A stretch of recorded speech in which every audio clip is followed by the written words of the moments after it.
Alright, before I get started, I need to point this out. I did a post, community post. Here.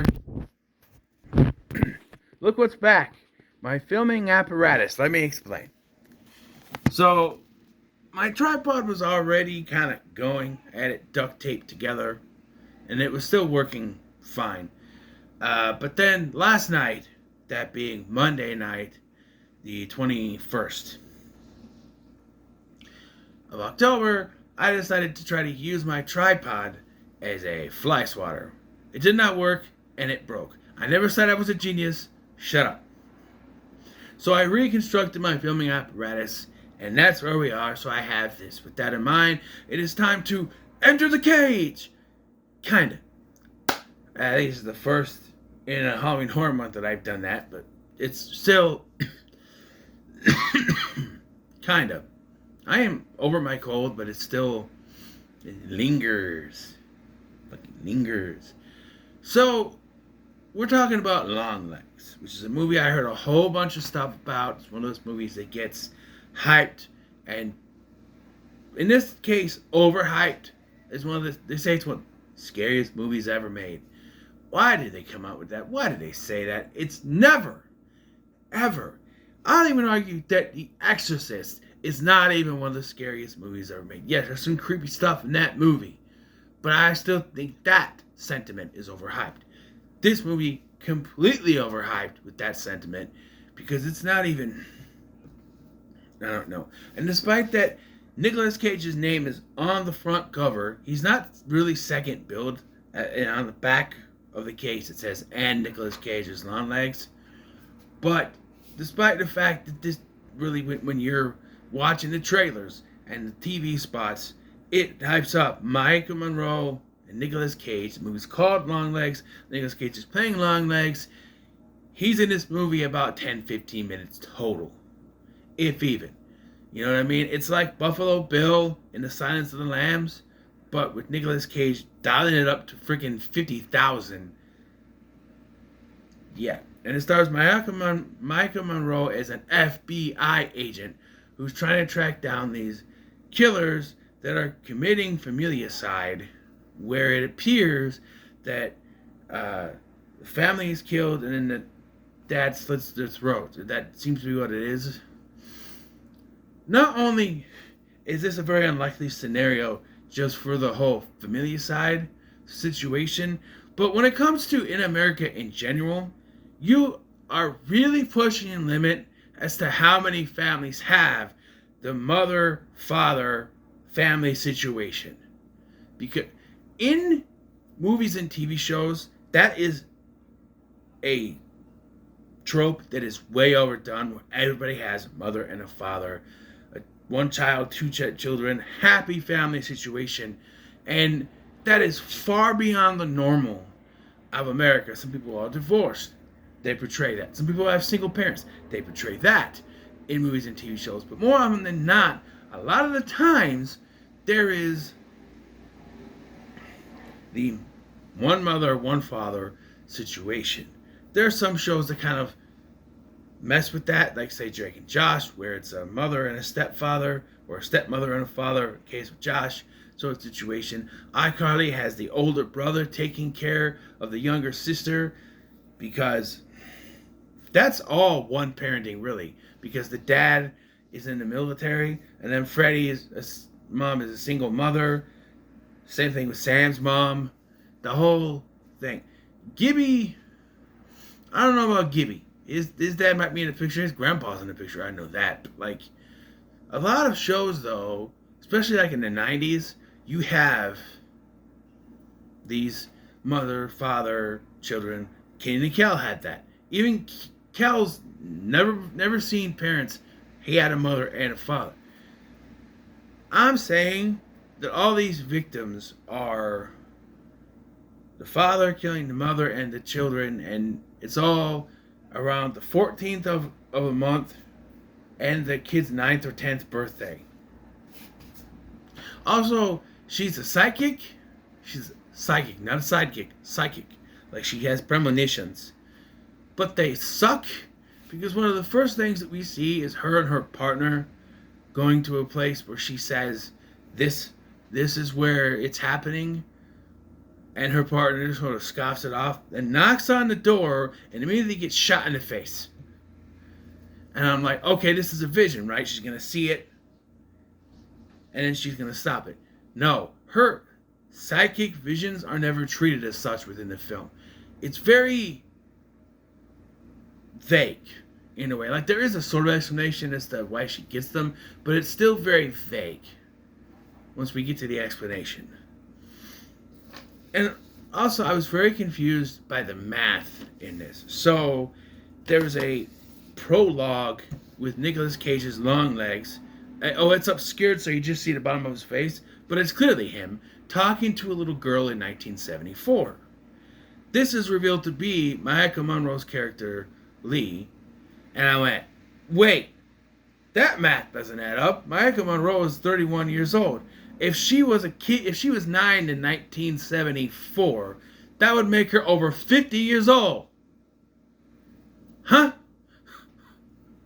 Right? Because 1974, that's 50 years ago. That would make her 59 years old. Huh? Or 60 years old. So where does that math come in? Also, another thing I looked up is that the actress playing her mother hadn't shown up on screen yet, but it is Alicia Witt playing Maika Monroe's mother. While it is possible because they're 18 years of age, I still find it improbable. However, they clearly aged Alicia Witt up to make her look old. Alicia Witt's only 49 years old, and she's gorgeous. They made her look like an old hag in this, so I appreciate that. So, doing some looking at Wikipedia and some research, this takes place 20 years after 1974, which makes this 2004, which makes sense because there are no cell phones really. If there are, I don't remember seeing any cell phones, maybe there is. So this would take place in 2004, which is 20 years ago from now, if you can come to those terms.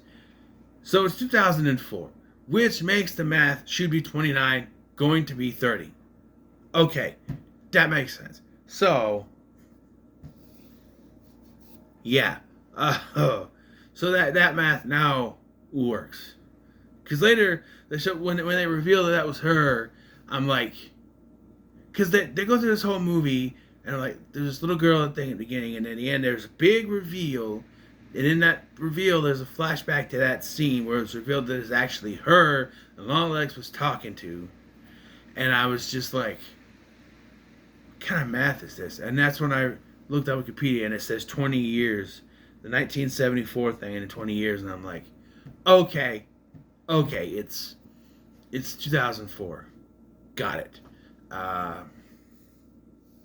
also found the twist of where the last kill was going to be very obvious because they're covering these birthdays that are happening, and there's a point in the film where her boss or superior, Carter, he gets drunk. She doesn't drink, but he does, and she takes him home, and the little girl, his daughter Ruby, says, "Can she come to my birthday party?" And I went, okay, so that's going to come back, right? The killer's going to go after her or something. Now, the problem with these killings is that they're trying to track down this killer and prove that it's one person. However, it never matches up. They can never prove that it's one person because it all feels like familicide. You know, eventually they do get a hold of this Longlegs, who is very weird and psychopathic in his delivery of words, as is Nicolas Cage's way. But there's still no proof that it's him. And again, another thing that pops up is when he says that, I remember when you joined the FBI when you were 20. And I laughed. She didn't. And I went, okay, her mom's in on it then. Because who else would she be? Sure enough, it's revealed her mother is his accomplice. This is where it gets really weird. So it's revealed that encounter from the beginning of the movie, the mom walked upon it and stopped him from doing what he was going to do. But to protect her, she agreed to uh, she agreed to do whatever he wanted to protect her daughter.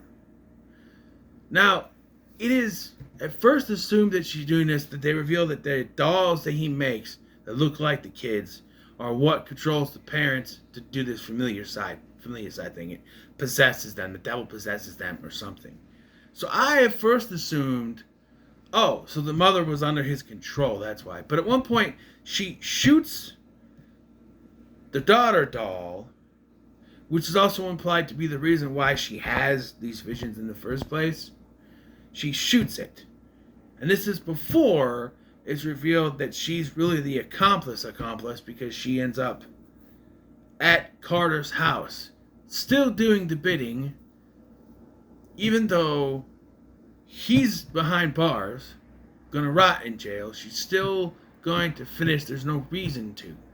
So I'm like, oh, it's because of the doll. But then I remembered, no, she destroyed the doll. So it's not the doll that's controlling her. Why is she still doing this? She gone cuckoo, lost her mind? There's also scenes with like one person survives, she's all messed up or whatever. It's Kiernan Shipka, who I review. I don't know if it's out by now, but I do have a review for Totally Killer, which she was also in. I don't remember if it's out by now. It might be.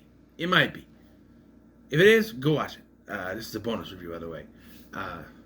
So this is one that I haven't pre-recorded. I'm doing it right now, October 22nd. But yeah.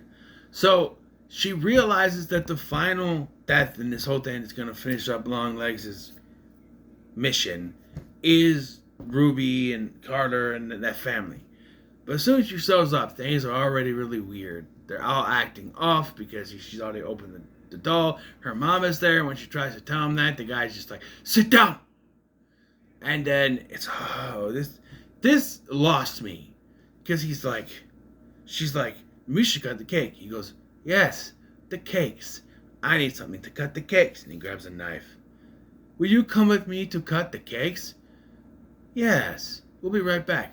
I'll be back. You won't. And I went, when did this become a parody? Because that's what this feels like. I mean, not parody, but I don't know. It just devolves into something. She then does absolutely nothing to stop him from killing his wife, and instead confronts her mother while this is going on, only for Carter to come out, having killed his wife. I don't know why she doesn't go back to stop him. She just then confronts her mom, and I'm just like, what are you doing? He pretty much just said he's going to go kill his wife. Why aren't you going after him to stop him? He then comes out with the knife to go after the daughter, and she shoots him in the head. Why did you wait till after he killed the wife? She then shoots her own mother. Then the movie just ends. Well, she's like, come on, we gotta go to the daughter, and the movie just ends. That's it. No wraparound. Well, there's a scene with Nicolas Cage going, hey, you know who. I'm not going to say because clipping is a thing. You know, praying down to the Dark One, to Satan, you know. And I'm sitting here as the credits are going now down in reverse. So the credits are going this way instead of this way as our normally would be. They go like this. Playing that song. Bang it on, bang and gone, get it on. That song. I like that song. But I'm sitting here as the credits are rolling, and I'm going, no, really, what's the ending? Because that was not an ending. There's no conclusion. So this has happened. She failed to stop her boss from doing what he was doing, even though she could have. Instead of going back there to stop her boss from doing that, she decided to confront her mother. Why? Like her mom could stop this. And then she ended up shooting her boss and her mother. Now, there is really no proof that Longlegs really did this. Now, Found Flicks seems to say that Longlegs is dead, which he is not. He beat himself in the face, but he's pretty much still alive. The ending where he goes, "Hail, you know who," confirms he's still alive, so he's not dead. But now there's no proof. Like, there's no conclusion. Like, she killed her boss, she killed her mom, and then took off with the daughter. For all intents and purposes, she now is a suspect. She would be a suspect in this. You know what I mean? Like, it's confusing. It's confusing. It makes no sense. There's no conclusion. No wraparound. Nothing with an ambulance. No nothing. It's just the end. And we know from Ken Shipton's character that the surviving the doll thing messes with your brain. So how does that affect the daughter? There's nothing. There's just, boom, boss is dead. Boom, mom is dead. Come on, let's get out of here. Movie ends. Or, hail, you know who, and then the movie ends. There's no conclusion to this film. There's no solid conclusion. There's no ending. This film has no ending. As if it is the first part of a two-part movie. There's been no confirmation of a sequel. It just ends. And I've seen nothing. I've looked, and I've seen nothing of this being a first part of something, or there is a sequel. There's no ending to this movie. This is not an ending. There's no conclusion. I have bitched in the past about movies not having wrap-ups, but there is certain conclusions. Like, there is some conclusions. Like, Scream 2, right? There is some sort of wrap-up there. What is the movie that ends very quickly? But at least it's an ending. I don't remember.